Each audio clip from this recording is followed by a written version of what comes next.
मैं कहूंगा सरदार पटेल, आप सब कहेंगे अमर रहे, अमर रहे। सरदार पटेल, सरदार पटेल, सरदार पटेल। सरदार पटेल की 150वीं जयंती का ऐतिहासिक अवसर एकता नगर की ये दिव्य सुबह, ये विहंगम दृश्य सरदार साहब के चरणों में हमारी उपस्थिति, आज हम सब एक महान क्षण के साक्षी बन रहे हैं। देश भर में हो रही एकता दौड़, रन फॉर यूनिटी, कोटि कोटि भारतीयों का उत्साह, हम नए भारत की संकल्प शक्ति को साक्षात महसूस कर रहे हैं। अभी यहां जो कार्यक्रम हुए, कल शाम जो अद्भुत प्रस्तुति हुई, उनमें भी अतीत की परंपरा थी, वर्तमान का श्रम और शौर्य था और भविष्य की सिद्धि की झलक भी थी। सरदार साहब की 150वीं जयंती के उपलक्ष्य में स्मृति सिक्का और विशेष डाक टिकट भी जारी किया गया है। मैं सभी 140 करोड़ देशवासियों को सरदार साहब की जयंती की, राष्ट्रीय एकता दिवस की बहुत बहुत बधाई देता हूं, अनेक अनेक शुभकामनाएं देता हूं। साथियों, सरदार पटेल मानते थे कि इतिहास लिखने में समय नहीं गंवाना चाहिए, हमें तो इतिहास बनाने के लिए मेहनत करनी चाहिए। उनकी ये भावना हमें उनकी जीवन गाथा में दिखाई देती है। सरदार साहब ने जो नीतियां बनाई, जो निर्णय लिए, उन्होंने नया इतिहास रचा, नया इतिहास बनाया। आजादी के बाद 550 से ज्यादा रियासतों को एक साथ जोड़ने का असंभव कार्य को उन्होंने संभव करके दिखा दिया। एक भारत श्रेष्ठ भारत का विचार उनके लिए सर्वोपरि था। इसलिए आज सरदार पटेल की जयंती का दिन स्वाभाविक रूप से राष्ट्रीय एकता का महापर्व बन गया है। जिस तरह हम 140 करोड़ देशवासी 15 अगस्त को स्वतंत्रता दिवस मनाते हैं, 26 जनवरी को गणतंत्र दिवस मनाते हैं, वैसे ही एकता दिवस का महत्व हमारे लिए प्रेरणा की पल है, गर्व की पल है। आज करोड़ों लोगों ने एकता की शपथ ली है। हमने संकल्प लिया है कि हम ऐसे कार्यों को बढ़ावा देंगे जो देश की एकता को मजबूती दें। यहां एकता नगर में ही एकता मॉल, एकता गार्डन एकता के सूत्र को सशक्त करते दिखते हैं। साथियों, हर ऐसी बात जो देश की एकता को कमजोर करती है, हर देशवासी को उससे दूर रहना है। ये राष्ट्रीय कर्तव्य है। ये सरदार साहब को सच्ची श्रद्धांजलि है। यही आज देश की जरूरत है। यही आज एकता दिवस का हर भारतीय के लिए संदेश भी है, संकल्प भी है। साथियों, सरदार साहब ने देश की संप्रभुता को सबसे ऊपर रखा, लेकिन दुर्भाग्य से सरदार साहब के निधन के बाद के वर्षों में देश की संप्रभुता को लेकर तब की सरकारों में उतनी गंभीरता नहीं रही। एक और कश्मीर में हुई गलतियां, दूसरी ओर पूर्वोत्तर में पैदा हुई समस्याएं और देश भर में जगह जगह पनपा नक्सलवाद, माओवादी आतंक, ये देश की संप्रभुता को सीधी चुनौतियां थी। लेकिन उस दौर की सरकारों ने सरदार साहब की नीतियों पर चलने की जगह रीढ़ विहीन रवैये को चुना। इसका परिणाम देश ने हिंसा और रक्तपात के रूप में झेला।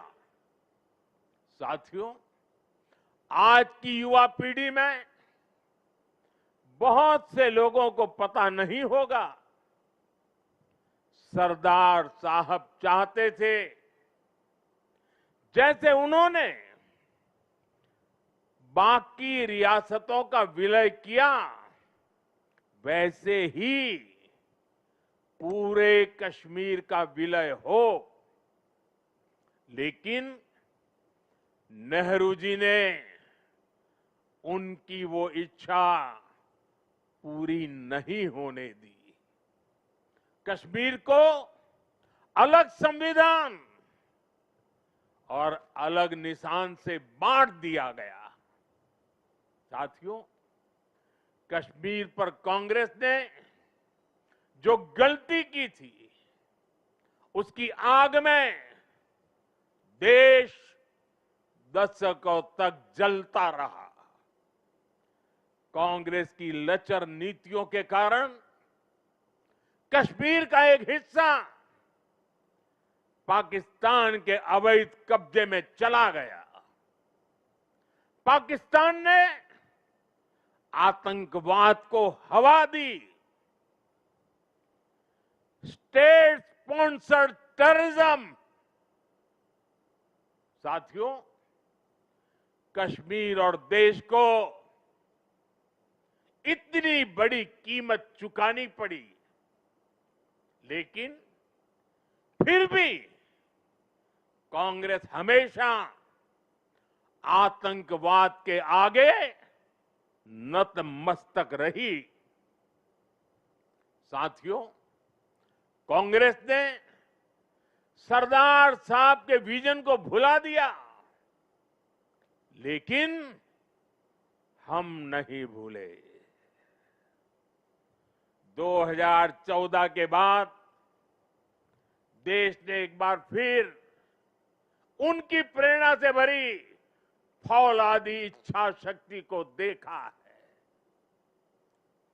आज कश्मीर आर्टिकल 370 की जंजीरों को तोड़कर पूरी तरह मुख्य धारा से जुड़ चुका है। आज पाकिस्तान और आतंक के आकाओं को भी पता चला है कि भारत की असली ताकत क्या है। ऑपरेशन सिंदूर में पूरी दुनिया ने देखा है, आज अगर कोई भारत पर आंख उठाता है तो भारत घर में घुसकर मारता है।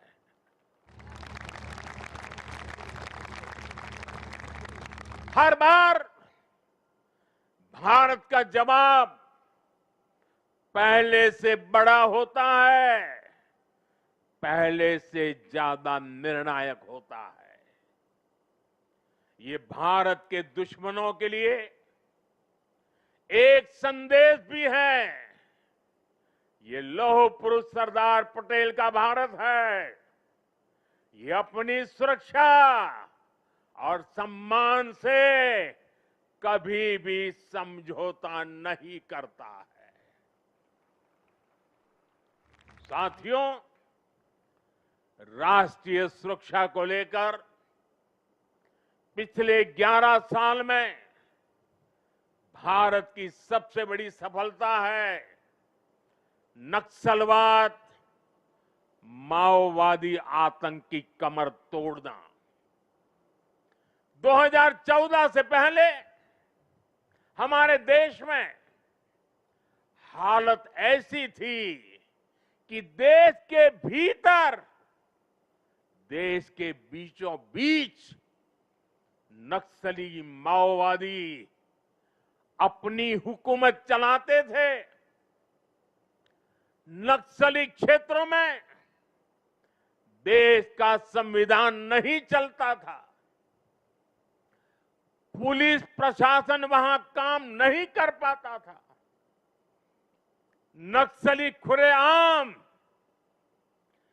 नए नए फरमान जारी करते थे, सड़कें नहीं बनने देते थे, स्कूल, कॉलेज और हॉस्पिटल को बम से उड़ा दिया जाता था और शासन प्रशासन उनके आगे लाचार नजर आता था। साथियों, 2014 के बाद हमारी सरकार ने नक्सलवाद, माओवादी आतंक पर प्रचंड प्रहार किया। हमने शहरों में बैठे अर्बन नक्सलियों के समर्थकों, अर्बन नक्सलियों को भी किनारे लगाया। हमने वैचारिक लड़ाई भी जीती और नक्सलियों के गढ़ में जाकर उनसे मोर्चा लिया। इसका परिणाम आज देश के सामने है। 2014 के पहले देश के करीब 125 जिले माओवादी आतंक की चपेट में थे। आज ये संख्या केवल 11 बची है और उसमें भी सिर्फ 3 जिलों में ही नक्सलवाद अभी भी कुछ गंभीर रूप से हावी है। और आज मैं सरदार पटेल के सानिध्य में एकता नगर की इस धरती से पूरे देश को भरोसा दिलाता हूं, जब तक देश नक्सलवाद, माओवाद, उस आतंक से पूरी तरह मुक्त नहीं हो जाता, हम रुकने वाले नहीं हैं, चैन से बैठने वाले नहीं हैं। साथियों, आज देश की एकता और आंतरिक सुरक्षा को बहुत बड़ा खतरा घुसपैठियों से भी है। देश के भीतर दशकों से विदेशी घुसपैठिए आते रहे, वो देशवासियों के संसाधनों पर कब्जा करते रहे, डेमोग्राफी का संतुलन बिगाड़ते रहे, देश की एकता दांव पर लगाते रहे। लेकिन पुरानी सरकारें इतनी बड़ी समस्या पर आंख मूंदे रही। वोट बैंक की राजनीति के लिए राष्ट्र की सुरक्षा को जानबूझकर खतरे में डाला गया। अब पहली बार देश ने इस बड़े खतरे के खिलाफ भी निर्णायक लड़ाई लड़ने की ठानी है। लाल किले से मैंने डेमोग्राफी मिशन का ऐलान किया है, लेकिन साथियों, अब आज जब हम इस विषय को गंभीरता से उठा रहे हैं, तो कुछ लोग देश हित से ज्यादा अपने स्वार्थ को ऊपर रख रहे हैं। ये लोग घुसपैठियों को अधिकार दिलाने के लिए राजनीतिक लड़ाई लड़ रहे हैं। इनको लगता है कि देश एक बार टूट गया, आगे भी टूटता रहे, इनको कोई फर्क नहीं पड़ता। जबकि सच्चाई ये है कि अगर देश की सुरक्षा और पहचान खतरे में आएगी, तो हर व्यक्ति खतरे में आएगा। इसलिए हमें आज राष्ट्रीय एकता दिवस पर फिर से संकल्प लेना है।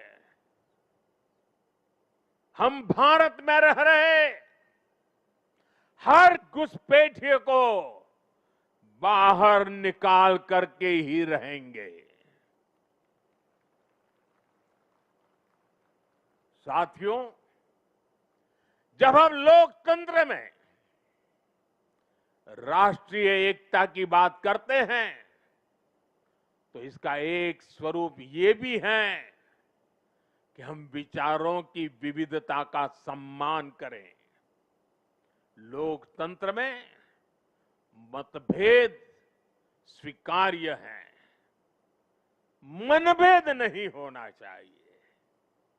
लेकिन विडंबना देखिए, आजादी के बाद जिन लोगों को देश ने दायित्व सौंपा, उन्हीं लोगों ने वी द पीपल की स्पिरिट की हत्या करने का प्रयास किया। उन्होंने अपनी सोच और विचारधारा से अलग हर व्यक्ति और संगठन का तिरस्कार किया, उसे डिस्क्रेडिट करने की कोशिश की। देश में राजनैतिक छुआछूत को एक कल्चर बना दिया गया था। हम सभी को पता है, कांग्रेस सरकारों में सरदार पटेल और उनकी लेगेसी के साथ क्या क्या हुआ है। इन लोगों ने बाबा साहब आंबेडकर के साथ जीते जी और उनके जाने के बाद भी क्या किया, नेताजी सुभाष चंद्र के साथ क्या किया, डॉक्टर लोहिया और जयप्रकाश नारायण जैसे लोगों के साथ भी कांग्रेस ने यही किया। इस साल राष्ट्रीय स्वयंसेवक संघ के आरएसएस के 100 वर्ष पूरे हुए हैं। संघ पर भी कैसे कैसे हमले किए गए, षड्यंत्र किए गए। एक पार्टी, एक परिवार के बाहर हर व्यक्ति और हर विचार को अछूत बनाने की भरसक कोशिश हुई। भाइयों और बहनों, हमें गर्व है कि हमने देश को बांटने वाली इस राजनीतिक छुआछूत को खत्म किया है। हमने सरदार पटेल की स्टैच्यू ऑफ यूनिटी बनाई। हमने बाबा साहब के पंच तीर्थ बनवाए। दिल्ली में बाबा साहब का घर, उनका महापरिनिर्वाण स्थल कांग्रेस के दौर में उपेक्षा की वजह से दुर्दशा का शिकार था। हमने उस पवित्र स्थल को ऐतिहासिक मेमोरियल में बदला है। कांग्रेस के समय में सिर्फ एक पूर्व प्रधानमंत्री के नाम पर म्यूजियम था। हमने देश के अब जितने भी पीएम हुए हैं, उन सबके योगदान को समर्पित राजनीतिक छुआछूत से ऊपर उठ करके पीएम म्यूजियम बनाया है। हमने कर्पूरी ठाकुर जैसे जननायक को भारत रत्न दिया। पूरे जीवन कांग्रेस को समर्पित रहने वाले प्रणब दा को हमने भारत रत्न दिया और विरोधी विचार वाले मुलायम सिंह यादव जी जैसे नेता को भी हमने पद्म पुरस्कार से सम्मानित किया। इन फैसलों के पीछे सोच यही थी कि राजनैतिक मतभेदों से ऊपर उठकर देश के लिए एकजुट होने की भावना मजबूत हो। ऑपरेशन सिंदूर के बाद विदेशों में गए हमारे सर्वदलीय प्रतिनिधि मंडल में भी हमने एकता की इस झलक को देखी है।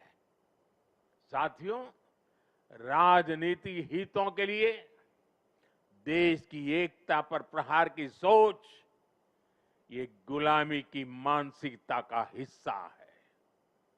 कांग्रेस ने अंग्रेजों से केवल पार्टी और सत्ता ही नहीं पाई, बल्कि कांग्रेस ने गुलामी की मानसिकता को भी आत्मसात कर लिया था। आप देखिए, अभी कुछ दिन बाद ही हमारे राष्ट्रगीत वंदे मातरम के 150 साल होने जा रहे हैं। 1905 में जब अंग्रेजों ने बंगाल का विभाजन किया, उसके प्रतिरोध में वंदे मातरम हर देशवासी का स्वर बन गया था। वंदे मातरम देश की एकता और एकजुटता की आवाज बन गया था। अंग्रेजों ने वंदे मातरम बोलने की बात तक बैन लगाने की कोशिश की थी। अंग्रेज इस कोशिश में कभी भी कामयाब नहीं हो पाए। कई हिंदुस्तान के कोने कोने से वंदे मातरम का नारा गुंजता ही रहा।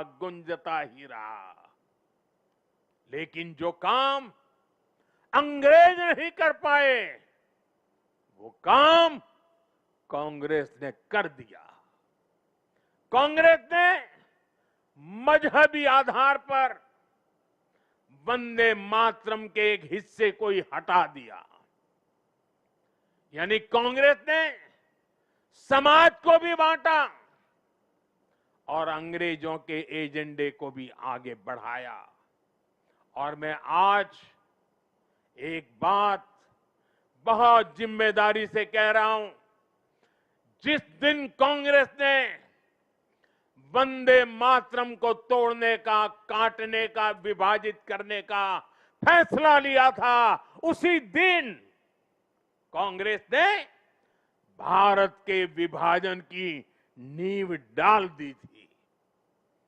कांग्रेस ने वो पाप नहीं किया होता तो आज भारत की तस्वीर कुछ और होती।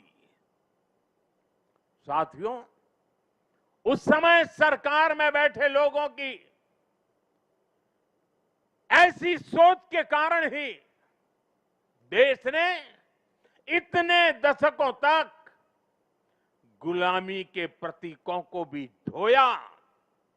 आप याद करिए, हमारी नेवी के झंडे से गुलामी का निशाना, गुलामी का निशान तब उतरा जब आपने हमें देश की सेवा करने का अवसर दिया, हमारी सरकार आई। राजपथ कर्तव्य पथ तब बना जब हमने ये बदलाव किया।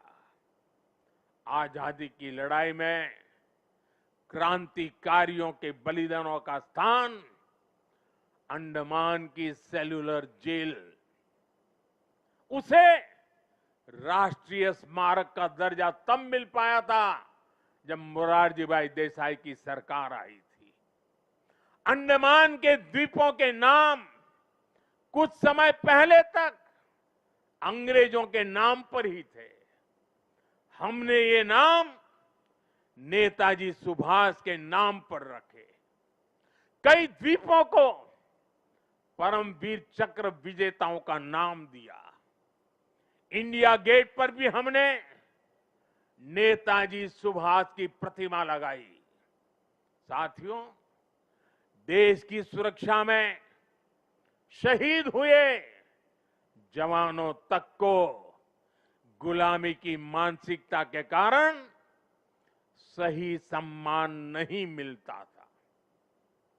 हमने नेशनल वॉर मेमोरियल की स्थापना कर उन स्मृतियों को अमर बनाया। देश की आंतरिक सुरक्षा में भी 36,000 जवानों ने, ये हमारे पुलिस बेड़े के जवानों ने, देश को पता तक नहीं है, ये पुलिस बेड़े के ये खाकी वर्दीधारी लोगों ने 36,000 जवानों की शहादत हुई है। 36,000 शहीद होना यह आंकड़ा छोटा नहीं है। हमारी police, BSF, ITBP, CISF, CRPF, हमारे सभी अर्धसैनिक बल, इनके शौर्य को भी सम्मान से वंचित रखा गया। ये हमारी सरकार है जिसने पुलिस मेमोरियल बनाकर उन शहीदों को सम्मान दिया। मैं आज सरदार पटेल के चरणों में खड़े होकर के मैं देश भर में जिन जिन लोगों ने पुलिस बेड़े में रह करके सेवाएं की हैं, जो जो लोग आज पुलिस बेड़े में रह करके देश की सेवा कर रहे हैं, मैं सरदार पटेल के चरणों में खड़े रह करके आज मैं उनको सैल्यूट करता हूं। मैं उनका गौरव करता हूं, मैं उनका सम्मान करता हूं। आज देश गुलामी की मानसिकता के हर निशान को हटा रहा है। देश के लिए बलिदान देने वाले लोगों को सम्मान देकर हम राष्ट्र प्रथम की भावना को मजबूत बना रहे हैं। मेरे प्यारे देशवासियों, एकता राष्ट्र और समाज के अस्तित्व का आधार होती है। जब तक समाज में एकता है, राष्ट्र की अखंडता सुरक्षित है। इसलिए विकसित भारत के लक्ष्य तक पहुंचने के लिए हमें देश की एकता तोड़ने वाले हर षड्यंत्र को विफल बनाना होगा। एकता की ताकत से विफल बनाना होगा। इसलिए आज देश राष्ट्रीय एकता के हर मोर्चे पर निरंतर काम कर रहा है। भारत की एकता के इस अनुष्ठान के 4 आधार स्तंभ हैं। एकता का पहला स्तंभ है सांस्कृतिक एकता। ये भारत की संस्कृति है जिसने हजारों वर्षों से राजनैतिक हालातों से अलग भारत को एक राष्ट्र के रूप में अमर रखा है। हमारे 12 ज्योतिर्लिंग, 7 पुरियां, 4 धाम, 50 से अधिक शक्तिपीठ, तीर्थ यात्राओं की परंपरा, ये वो प्राण ऊर्जा है जो भारत को एक चैतन्य राष्ट्र बनाती है। इसी परंपरा को आज हम सौराष्ट्र तमिल संगमम और काशी तमिल संगमम जैसे आयोजनों के जरिए आगे बढ़ा रहे हैं। हम अंतर्राष्ट्रीय योग दिवस के जरिए भारत के महान योग विज्ञान को नई पहचान दिला रहे हैं। हमारा योग आज लोगों को जोड़ने का माध्यम बन रहा है। साथियों, हमारी एकता का दूसरा स्तंभ है भाषाई एकता। भारत की सैकड़ों भाषाएं और डायलेक्ट्स, बोलियां, ये भारत की खुली और रचनात्मक सोच का प्रतीक है। क्योंकि हमारे यहां किसी समाज ने, सत्ता ने या संप्रदाय ने कभी भी भाषा को अपना हथियार नहीं बनाया। एक भाषा को थोपने का प्रयास नहीं हुआ। तभी भारत भाषाई विविधता की दृष्टि से विश्व का इतना समृद्ध राष्ट्र बना है। हमारी भाषाओं ने संगीत के अलग अलग सुरों की तरह हमारी पहचान को सशक्त बनाया है।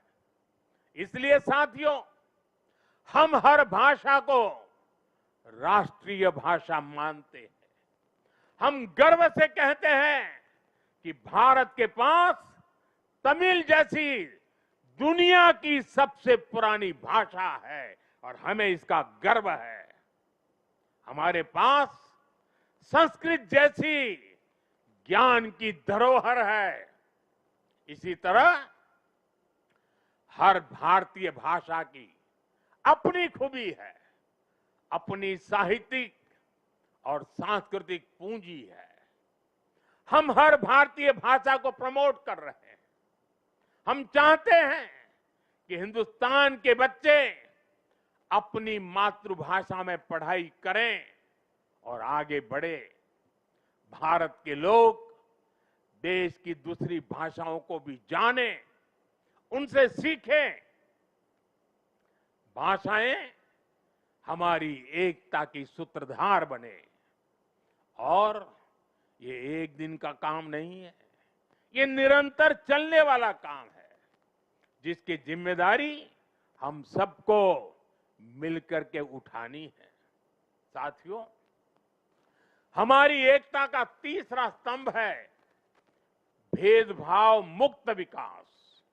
क्योंकि गरीबी और भेदभाव ही सामाजिक ताने बाने की सबसे बड़ी कमजोरी होते हैं। देश के दुश्मनों ने हमेशा इन कमजोरियों का इस्तेमाल किया है। इसलिए सरदार साहब गरीबी के खिलाफ देश के लिए दीर्घकालिक योजना पर काम करना चाहते थे। सरदार पटेल ने एक बार कहा था कि अगर भारत को आजादी 1947 के बजाय उससे भी 10 साल पहले मिल गई होती तो भारत 1947 तक भारत खाद्यान्न की कमी के संकट से मुक्त हो चुका होता।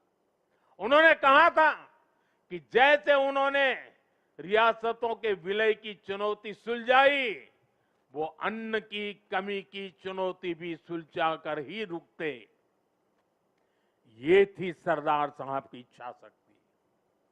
बड़ी से बड़ी चुनौती से निपटने के लिए हमें यही इच्छा शक्ति दिखानी होती है। और मुझे गर्व है कि हमारी सरकार सरदार साहब के इन अधूरे संकल्प को भी पूरा करने में लगी है। बीते एक दशक में हमने 25 करोड़ देशवासियों को गरीबी से बाहर निकाला है। आज करोड़ों गरीबों को घर मिल रहा है, घर घर साफ पानी पहुंच रहा है, मुफ्त इलाज की सुविधा मिल रही है। यानी हर नागरिक के लिए गरिमापूर्ण जीवन, ये आज देश का मिशन भी है और विजन भी है। भेदभाव और भ्रष्टाचार मुक्त ये नीतियां आज राष्ट्रीय एकता को मजबूत बना रही है। साथियों, राष्ट्रीय एकता का चौथा स्तंभ है कनेक्टिविटी से दिलों का कनेक्शन। आज देश में रिकॉर्ड हाईवेज और एक्सप्रेसवेज बन रहे हैं। वंदे भारत और नमो भारत जैसी ट्रेनें भारतीय रेल को ट्रांसफॉर्म कर रही है। छोटे शहर भी अब एयरपोर्ट की सुविधा से जुड़ रहे हैं। इस आधुनिक इंफ्रास्ट्रक्चर से भारत को लेकर दुनिया का नजरिया ही पूरी तरह बदल रहा है। इसने उत्तर से दक्षिण, पूरब से पश्चिम देश की दूरियों को भी कम किया है।